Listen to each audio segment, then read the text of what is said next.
তো বন্ধুরা, আমি কিন্তু আজকে বাগানে ব্রেকফাস্ট করছি। আর এই দেখো আচার, মালদার আচার। তো আমি খাচ্ছি এখন খিচুড়ি, গরম গরম খিচুড়ি অর্চনা করে দিল। তো খিচুড়ি আর আচার। এবার বলো, এইরকম বাগানে বসে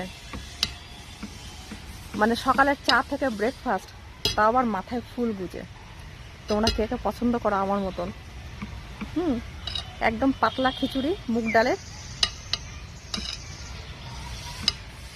তো ভীষণ ভালো লাগে না? আমার ভীষণ ভালো লাগে এরকম গাছপালার মধ্যে বসে চা খেতে, গল্প করতে। এতক্ষণ মা ছিল, মায়ের সাথে অনেকক্ষণ গল্প করলাম, করার পরে এই যে গরম গরম খিচুড়ি আর আচার খাচ্ছি।